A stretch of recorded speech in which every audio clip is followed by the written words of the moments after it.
प्रिय विद्यार्थियों, आज हम जिस विषय पर चर्चा करने जा रहे हैं विश्व इतिहास की एक महत्वपूर्ण घटना है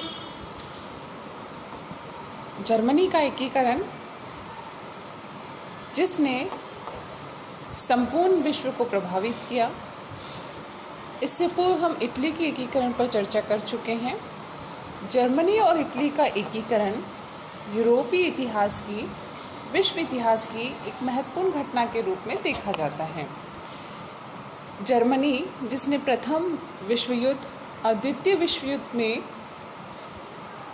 विश्व के राष्ट्रों के समक्ष चुनौतियां प्रस्तुत की, इस जर्मनी का क्या इतिहास रहा है, किस तरह से इसका एकीकरण हुआ है, इन सभी की चर्चा आज हम यहाँ पर करेंगे। जिस तरह से हमने देखा कि इटली के एकीकरण में नेपोलियन बोनापार्ट का फ्रांसीसी क्रांति का योगदान था, उसी तरह से जर्मनी के एकीकरण में भी कहीं ना कहीं फ्रांसीसी क्रांति का, जो 1789 ईस्वी में घटित हुई, और नेपोलियन बोनापार्ट का योगदान देखा जाता है। इतिहास का लिप्सन ये कहते हैं कि ये इतिहास का एक बहुत बड़ा मजाक है कि जर्मनी के एकीकरण के पीछे नेपोलियन का हाथ था।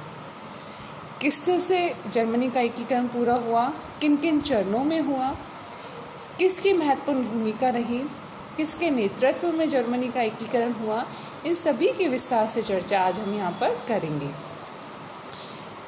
ये कहा जाता है कि बिस्मार्क की लौह और रक्त नीति से ही जर्मनी का एकीकरण पूरा हुआ। बिस्मार्क कौन था, इसने जर्मनी के इतिहास में क्या भूमिका निभाई थी, प्रशा का क्या रोल रहा है, इसकी भूमिका, इन सभी पर हम आज चर्चा करेंगे। जर्मनी के एकीकरण को हमने 1815 से 1871 ईस्वी के मध्य देखा। इस काल विभाजन को हमने 2 चरणों में बांटकर देखा। 1815 से 1862 ईस्वी से पूर्व जर्मनी एकीकरण का प्रथम चरण है, जिसमें एकीकरण की गति बहुत मंद थी। धीरे धीरे एकीकरण हुआ। कुछ घटनाएं ऐसी घटित हुई जिससे जर्मनी का एकीकरण आवश्यक हो गया। 1862 ईस्वी में जब जर्मनी की राजनीति में बिस्मार्क का पदार्पण होता है तो एकीकरण द्वितीय चरण में प्रवेश करता है। 1862 से 1871 ईस्वी के मध्य का जो समय है, इसमें जर्मनी के एकीकरण की गति बहुत ही तेज़ी से पूर्ण होती है। इन सभी की हम विस्तार से आज यहाँ पर व्याख्या करेंगे।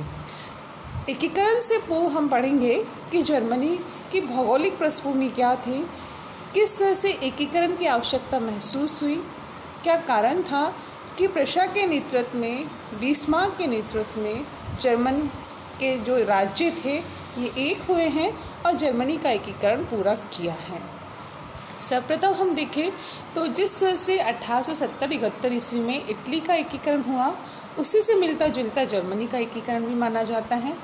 दोनों राष्ट्रों में राष्ट्रीयता की जो विचारधारा है, 1789 ईस्वी की फ्रांसीसी क्रांति और नेपोलियन बोनापार्ट के अप्रत्यक्ष कार्यों के परिणाम स्वरूप हमें यह राष्ट्रवाद जैसी विचारधारा का होते दिखाई देता है। इस राष्ट्रीयता की विचारधारा के कारण ही इन राष्ट्रों में, यहाँ के लोगों में एकता की भावना जागृत हुई, संगठित होने का विचार आया और इन देशभक्तों ने, वहाँ के लोगों ने संगठित होकर अपने राष्ट्र को एक नाम देने का प्रयास किया। इस प्रयास में ये सफल हुए, इनको योग्य नेतृत्व मिला।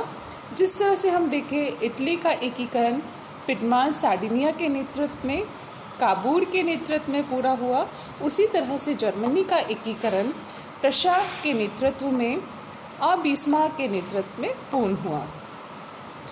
दोनों ही ऑस्ट्रिया के प्रभुत्व से परेशान थे, दोनों ही ऑस्ट्रिया के नियंत्रण से मुक्त होना चाहते थे। इटली की भांति जर्मनी भी छोटे छोटे राज्यों में बटा हुआ एक क्षेत्र था। ये कहा जाता है कि नेपोलियन बोनापार्ट से पूर्व किसी समय जर्मनी 300 छोटे छोटे क्षेत्रीय भागों में बटा हुआ था। तो नेपोलियन बोनापार्ट ने जब जर्मनी में हस्तक्षेप किया, वहाँ पर अपना प्रभाव और प्रभुत्व स्थापित किया, तो उसके इस कार्यों से इन 300 राज्यों से मिलकर 39 राइन राज्य परिसंघ का गठन हुआ। ये 39 जो राइन राज्य संघ थे, नेपोलियन बोनापार्ट की मृत्यु के पश्चात 1815 की जो वियना कांग्रेस स्थापित हुई, इस वियना कांग्रेस के माध्यम से इन 39 राइन राज्य परिसंघ पर ऑस्ट्रिया का प्रभाव स्वीकार किया गया और यहाँ की व्यवस्था के लिए डाइट जैसी राष्ट्रीय सभा का गठन किया गया। डाइट का जो अधिवेशन होता था फ्रैंकफर्ट में होता था। चूँकि ऑस्ट्रिया का पूर्ण प्रभाव इस पर था, तो जर्मनी का कोई भी राज्य ऑस्ट्रिया से बाहर जाकर कोई भी कार्य नहीं कर सकता था। तो हम देखें जर्मनी के एकीकरण में कुछ बाधाएं थी। ये बाधाएं ये थी कि जर्मनी में हम वहाँ की भौगोलिक स्थिति को देखें, राज्यों की स्थिति को देखें, तो जर्मनी को हम 3 भागों में बांटकर देख सकते हैं। उत्तरी जर्मनी, मध्य जर्मनी और दक्षिण जर्मनी। आपके स्क्रीन पे भी शो हो रहा है। उत्तरी जर्मनी में हम सैक्सनी, प्रशा, हानोवर और फ्रैंकफर्ट के राज्यों को ले सकते हैं। मध्य जर्मनी में राइनलैंड का क्षेत्र है और दक्षिण जर्मनी में बवेरिया, बैडेन, वाटेम्बर्ग और हेस डर्मस्टाड का क्षेत्र है। चूँकि दक्षिण जर्मनी पर हम देखते हैं, दक्षिण जर्मन के जो राज्य थे इन पर फ्रांस का प्रभाव था। उत्तरी जर्मनी के जो राज्य थे इन पर ऑस्ट्रिया का प्रभाव था।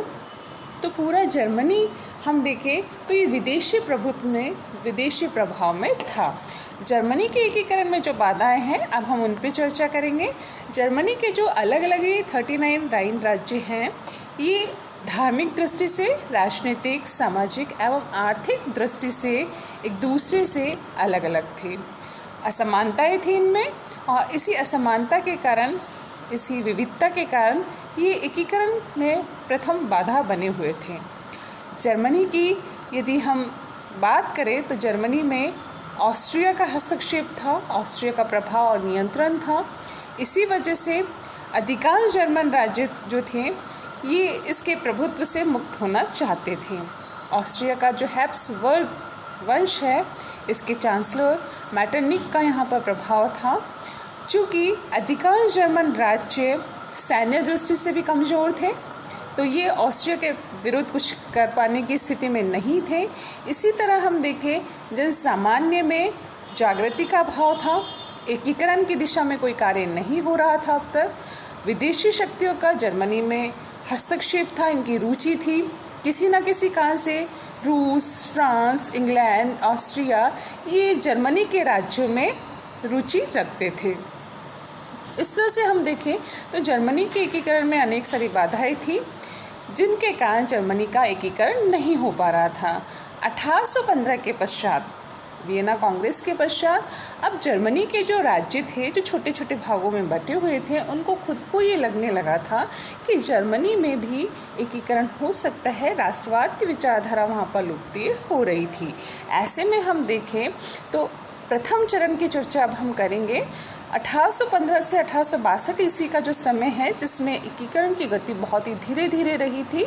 इसमें सर्वप्रथम हम देखें तो इस गति को, एकीकरण की जो गति थी, इसको धीरे होने का जो कारण है वो ये माना जाता है कि नेपोलियन के विरुद्ध जर्मन राज्यों ने जो संघर्ष किया था, इस संघर्ष में वो मानसिक रूप से भी और शारीरिक रूप से भी परेशान हो चुके थे, थक चुके थे। तो इस मानसिक थकान को दूर करना चाहते थे, इसलिए एकीकरण की गति धीमी थी।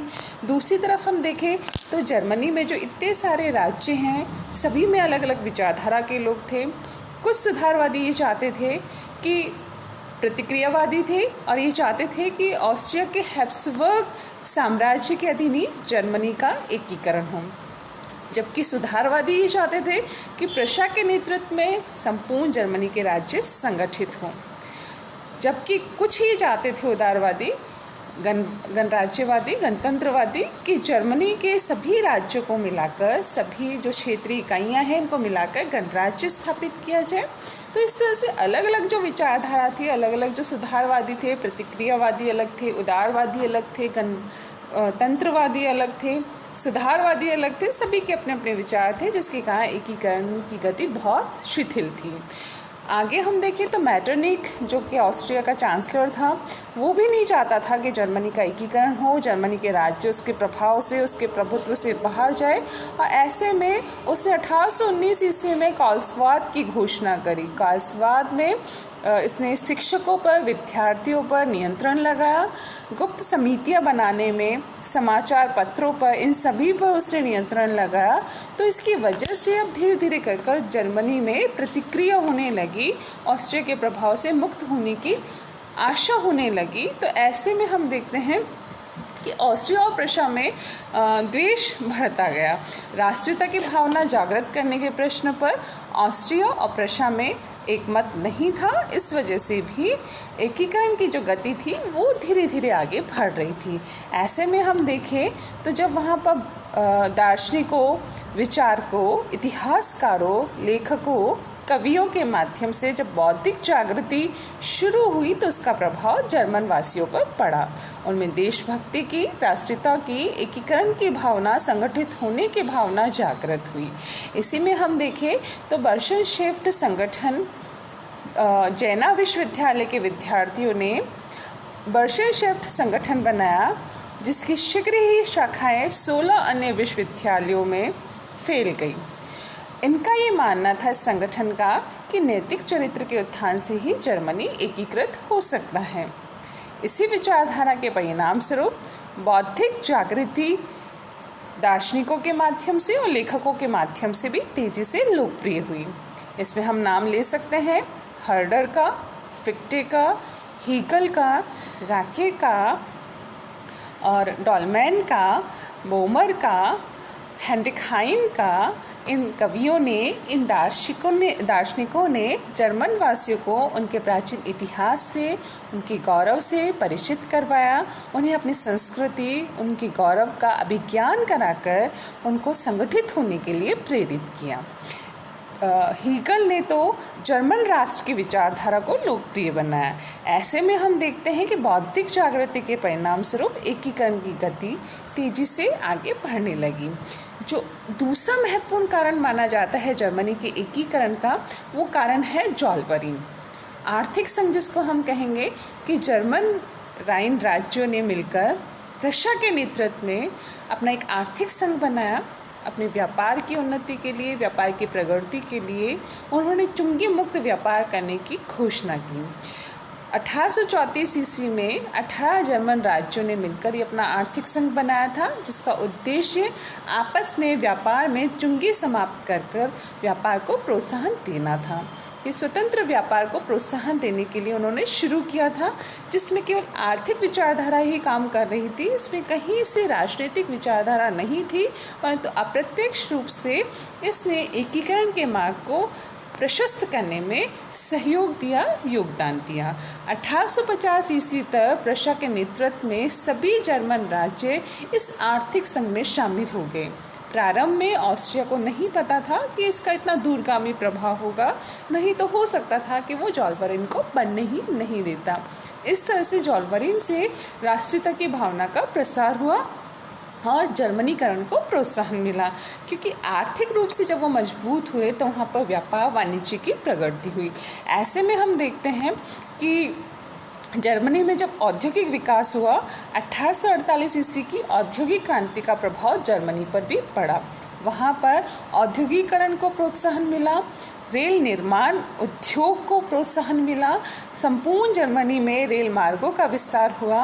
और ये कहा जाता है कि फ्रेडरिक लिफ्ट को, जो जर्मन रेल का जनक माना जाता है, कि उसके माध्यम से उद्योग धंधों का, औद्योगिक प्रगति का तेजी से विस्तार हुआ, पूंजीपति वर्ग का उदय हुआ, जिसने इस एकीकरण को आवश्यक बना दिया और इन्होंने सभी जर्मन राज्यों को मिलाकर जर्मनी को एक संगठित औद्योगिक राष्ट्र के रूप में आगे बढ़ाने का प्रयास शुरू किया। तो औद्योगिक क्रांति का प्रभाव भी हमें जर्मनी पर दिखाई देता है। 1860 ईस्वी तक यूरोप में जर्मनी की गणना एक प्रगतिशील औद्योगिक राष्ट्र के रूप में होने लगी थी। लौह इस्पात, कोयला, रंग कपड़ा बनाने के उद्योग, इन सभी में जर्मनी तेज़ी से प्रगति कर रहा था और ये आर्थिक प्रगति ही कहीं ना कहीं उसके एकीकरण के पीछे एक प्रेरक शक्ति बनकर उभर कर आई। 1848 ईस्वी की फ्रांसीसी क्रांति का परिणाम भी इस जर्मनी के एकीकरण पर हमें दिखाई देता है। 1830 और 1848 ईस्वी में फ्रांस में जो क्रांतियाँ हुई, इसके परिणाम स्वरूप जर्मनी के राज्यों पर भी, परिसंघ पर भी इसका प्रभाव पड़ा।